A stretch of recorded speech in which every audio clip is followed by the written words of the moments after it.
People always talk about love as if it were an urgent thing, like a flame that starts with fury, illuminates everything around it, and when it burns out, leaves only ashes and memories. But what no one tells you, perhaps because few have lived long enough to know, is that there is another kind of love. A love that doesn't make noise, that doesn't arrive shouting, that doesn't demand applause. A love that ages with you, that trades the heat of the skin for the comfort of silence, that moves from photographs to live in everyday gestures. That's the love I share with Henry. For 52 years, we've lived under the same roof. Tay was my first dance partner, my first kiss, the first man who made me feel the whole world could fit in a tight embrace after a slow song. But today, when I look at him, sitting in his usual armchair, glasses slipping down his nose, newspaper in trembling hands, I realize it's been a long time since we danced. And I'm not just talking about literal dancing, though that too has faded without ceremony. I'm talking about that secret dance only old couples know, the look that understands without words, the touch that comes unprompted in the middle of the kitchen, the breathing that aligns effortlessly in the middle of the night. The truth is, over the years, we traded steps for care. The hands that once spun me on the dance floor now hold his cane. The mouth that once whispered promises in my ear now asks where I left his pills. And I, who once felt light, twirling in, his arms on nights lit by dreams, now find myself organizing drawers and collecting silences. There's no resentment, no estrangement, just the natural wear of those who've spent a lifetime serving others and forgetting that love, too, needs to be nurtured with delicacy. That's why, when I found that pair of old shoes at the bottom of the trunk, my chest tightened in a way it hadn't in years. They were yellowed, the satin frayed, the heels worn from spinning on dance floors that now exist only in my memory. But when I touched them, something in me trembled. A living longing, a memory with scent, sound, body. It wasn't just nostalgia. It was a real desire for a reunion, not with the past, but with the woman I was when I danced, with the man Henry was when he danced with me, and with the love that perhaps is still there, waiting for the right moment to rise from the chair and extend its hand to me once more. In the days that followed, I began to watch Henry differently, not with eyes searching for flaws or signs of weakness, but as someone trying to rediscover a forgotten song in a familiar melody. I noticed how he still ran his finger slowly over the newspaper pages, even after reading them, as if the gesture connected him to a routine that gave him purpose. I saw that despite the slowness in his steps, he still adjusted the collar of my blouse when we went to the doctor, the same way he did when I dressed for dances in the 60s. And in the rare moments we laughed together over some silly memory, a gaffe only we'd understand, something sparkled in his eyes, a glimmer I'd almost forgotten. I started leaving hints, small, almost imperceptible. I took the record player out of the closet. I placed our old vinyls on the shelf in the order we used to listen to when we danced in the living room. One afternoon, I wore a red lipstick he always said matched my smile. I didn't say anything. I just let him notice. He looked. He didn't comment. But his eyes lingered longer than usual on my face. At night, before sleeping, I reached out under the blanket just to touch his hand, and he, in an instinctive reflex, laced his fingers with mine. Silence, but a silence full of presence. I knew it wasn't simple. Time doesn't forgive the body. His back pain had become daily. His breathing sometimes faltered after a few steps. But what I sought now wasn't youth. It was closeness. It was the reunion of two souls that had survived a lifetime of exhaustion, tragedies, and routines. And even if he didn't say it out loud, something was shifting between us. I started, cooking old recipes, the ones we made when we danced to the radio in the kitchen. I placed candles on the table. He noticed, but pretended he didn't. And still, he set aside the news to eat with me more attentively. We listened to music. At least I did. Sometimes he said it was noise, that times had changed. But one day, when our favorite waltz started, playing, I caught his fingers moving on the table, keeping time with the melody, as if his body, though tired, still knew, as if the love was just sleeping and all it needed was the right rhythm to wake. It was on a gray afternoon, with the wind whistling through the window cracks like a whisper from old times, that I almost gave up. I was dusting a high shelf where we kept forgotten picture frames, and my eyes fell on a photo of us, dancing. I was wearing a flowing blue dress, back bare, with a carefree smile. Henry held me firmly by the waist, and in his eyes was an enchantment that seemed impossible. In the same man who now spent afternoons napping in his armchair, I saw myself in that image and felt a dry ache in my chest. It wasn't just longing, it was grief. Grief for the woman I was. Grief for the passion that carried us. Grief for the lightness that time and life had slowly crushed without us noticing. That night, I went to bed early. I didn't say anything. I didn't leave the record player on. I didn't scatter perfumes or memories. I just curled up on my side of the bed and turned my face to the wall. There was a weight inside me, a desire to accept that perhaps all that remained now was care and companionship. Love, yes, but a love at rest, without dance. Then I felt a light touch on my shoulder. I thought he was just adjusting my blanket, as he often did. But no, he whispered my name, as he hadn't in years, and said, in a low, hoarse voice, "That blue dress, do you still have it?" I turned, slowly. Our faces were close, and his look was different. Not the look of youth, not desire or nostalgia. It was a look of living memory. A look of someone trying with effort to reclaim something that hurt him too. I nodded, almost voiceless, and smiled. "I do. It's stored away." He nodded as if that answered something much bigger. We stayed silent for a while. Then before closing his eyes, he murmured, "Maybe. We still know the steps." In that moment, I knew the dance hadn't ended. It had only been sleeping. And perhaps, just perhaps, the love was preparing to invite us once more. The next morning, the sun filtered through the curtain with a different softness, as if even the light had noticed something had changed between us. It wasn't a new beginning in the youthful sense. It was a return. A reunion between two souls that had never truly lost each other, just stopped looking with the same intention. Henry got up before me, which was rare. He made coffee, left the radio on low, and chose, among countless morning programs, a station that played only old songs. When I approached the kitchen, I recognized the melody in the air, the same one from the photo with the blue dress. It hit me like a forgotten perfume. He didn't look at me as I entered, just stirred the sugar slowly and said, "I think today deserves real sugar." It was a small gesture, but I knew. I knew that phrase was a request, a memory, an invitation. We started walking together in the late afternoon. Nothing long. Just to the end of the street and back. He complained about his knee. I pretended not to hear. We took the time of the world, and in those slow walks, with the orange sky and crooked steps, we relearned how to be together without the weight of years between us. Sometimes we talk.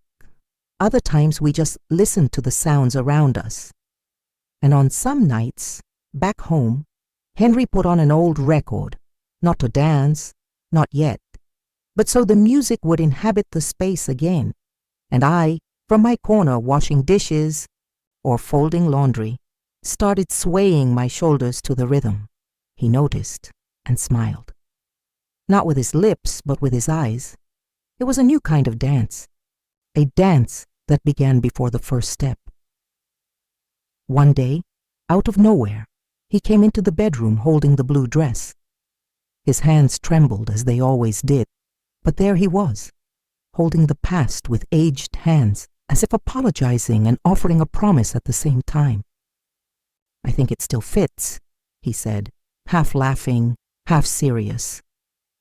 I looked at that dress as if it were a letter sent by an older version of myself. I took it carefully, touched the fabric with my fingers, and felt there was still time. That there was still us. That there was still music. And when he extended his hand, unhurried, just waiting, I knew that love, our love, was standing steady and serene, inviting me to dance again. The whole house seemed to hold its breath when the yaipé. First chords played. The record player hissed a little, as if it too had aged with us, but the music came soft, delicate, filling the space with that old familiarity that needs no introduction. We were in the living room, just the two of us. The table pushed to the corner. The rug rolled up, the late afternoon light streaming through the window like a silent blessing. I wore the blue, the same blue that once twirled in the community club's ballroom where we danced for the first time. Now it hung looser on my shoulders, the fabric more fragile, but I too was lighter, not in body, but in soul. And Henry seemed whole again. The wrinkles were still there, his steps slow, but there was firmness in his gaze, a certainty found only in those who've known time's abyss and still chose to stay. He extended his hand with kindness, and I took it as one returning to a familiar place. Our bodies hesitated at first, as if relearning how to communicate, but the rhythm didn't come from our feet, it came from memory. We danced slowly, without spins, without haste. There was no audience, no applause, but there in that living room we danced as if we were 20 again, not outwardly, but within. My eyes welled up, but I held back. I didn't want the emotion to spill over too soon, and he, in silence, pulled me a little closer. Our faces nearly touching, our hearts keeping the beat our bodies couldn't fully follow. In that dance, there was no room for resentment, or longing, or what was lost. There was only what survived. Each step was a memory returning, each movement a confirmation that love, even without flourish, was still alive there. The songs played one after another. We danced until his legs gave out, and when he needed to sit, I knelt beside him, still in the dress, my soul still celebrating. He took my hand, kissed it gently, and said, "You're still the best thing that ever happened to me." And I, with my face against his shoulder, just replied, "You still know all my steps." After that night, something changed between us, not in a loud or visible way, but in the quietest, truest way possible. The house felt more alive, as if the walls had captured the echoes of our dance and now refused to return to silence. The gestures between me and Henry gained a new rhythm. He started noticing small things, like the perfume I wear behind my ear or the way I cross my arms when I think out loud, and I, in turn, found myself looking at him with new eyes, or perhaps old ones, I don't know, but eyes that saw him not as a sick or aged man, but as the one who, even without strength to run, could still follow me with his heart. We started, listening to music during breakfast. He insisted I rest more, leave the heavy chores for later. Sometimes he'd call me to dance in the kitchen, even to whatever was playing on the radio. Other times, he'd just offer his hand, no music at all, and we'd stand there still, as if that gesture was enough. And it was. It was everything. The dance had returned, not in our feet, but in the way we lived. We laughed more, touched more, talked about memories with fondness, not the bitter nostalgia that once silenced us. Even the body's pains seemed lighter, as if love, this reborn love, bore the weight of age and said, "We're together until the last step." The neighbors, our children, our grandchildren, they all noticed. Some commented, others just smiled when they saw us walking hand in hand down the street, like two teenagers forgotten by time. We got more visits, more phone calls, but none of that mattered as much as what happened between us. Because the most beautiful thing, I realized, wasn't the dance itself. It was what it had awakened. The reunion with who we were, who we still are, and everything we never stopped feeling, even when it seemed everything had been lost along the way. Waking up beside Henry, even with all the limitations the years imposed on him, was like living the miracle of staying. He was no longer the broad-shouldered man who once carried me in his arms in the backyard of our first home. Now his bones protruded under thin skin, and his breathing came with pauses longer than I'd like. But he was still him, still the man who knew the pasts of my silence, who squeezed my hand at the right moments, who knew exactly when to pull me back when I got lost in thought. And I, even with hands marked by years, was still the woman who knew how to make his coffee the way he liked, who adjusted his pajama collar with the same care as when he wore a suit for Sunday outings. It was in this time, slow, intimate, precious, that I understood the true meaning of the dance. It was no longer about music or movement. The dance became the way we found each other, even in the smallest gestures. It was him resting his forehead on mine when back pain kept him from standing. It was me reading aloud so he wouldn't strain his eyes. It was the way we spent late afternoons in silence, staring at the same spot on the wall, like two old lighthouses still lighting each other at the end of the road. He began to truly sicken on a cold October morning. The doctors were gentle, as they are with those who've lived too long. They said it was time for comfort, for quality time, for softness, and that's what I gave. I moved his favorite armchair closer to the window. I made the same dishes, even when he ate only 3 spoonfuls. I slept closer, my hands on his chest, feeling the rhythm slowing. Love at this stage is made of waiting, but not a bitter waiting, a waiting that understands the value of what still remains. Even so, between one day and another we danced, sometimes only with our eyes, other times only with our fingers laced, and on good days he'd pull me to the middle of the living room, even with effort, and we'd sway together slowly, with more emotion than breath. The dance we did in youth had returned, but now it was calmer. It didn't need to impress anyone. It was just ours. And that simplicity, that silent surrender was the most beautiful thing I've ever lived. One day, he called me with a weak voice. He asked for paper and pen. He wrote slowly with difficulty and handed me a note with just one word: dance. I cried silently because I knew it was our code, our seal, our fulfilled promise. It was as if he were saying, we did it. We danced until the end. We danced when the world thought there'd be no more steps. We danced even when the body stopped, because the love, this love, kept moving within us. On the last night, I wore the blue dress. Yes, that one. Even if loose, even if worn, even if no one but me would see it. I played the music, our music, and sat beside him. I took his hand, as I'd always done, and rested my head on his chest. His breathing was light, almost imperceptible. But it was there. I stayed like that until the silence came. And when it came, there was no despair. There was gratitude, because not every love reaches this far.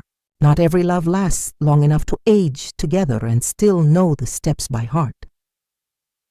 The mornings are quieter now. The radio still plays the same songs. The sun still comes through the window at the same angle, and the coffee is still brewed the same way, strong but sweet at the end. And yet everything has changed. The chair where he sat is still there. I haven't had the courage to move it.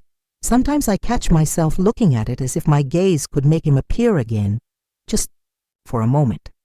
Not to say anything, but just to smile with his eyes and offer his hand, the way he always did. I still dance. Alone, yes, but never empty, because there's something of him in every step I take. I dance through the house, slowly, like someone conversing with memory. I play the same music, sometimes wear the same dress, now fragile as paper, and let the memory guide me. It doesn't hurt as I thought it would. It's a kind of longing that warms, that embraces, that accompanies me like a gentle shadow. I discovered that love, when it's true, doesn't die with the body.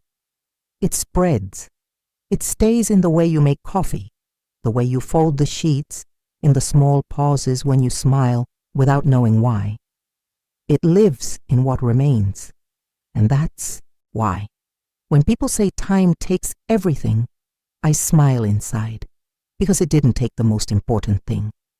Time didn't take what we danced. It didn't take the silences full of meaning or the hands laced in long midnights. Time didn't take his look on me when the music started. And above all, it didn't take the fact that until the last moment, love won. It won when we danced together in youth. It won when we danced again in old age. And it wins even now, every time I close my eyes and still know the steps.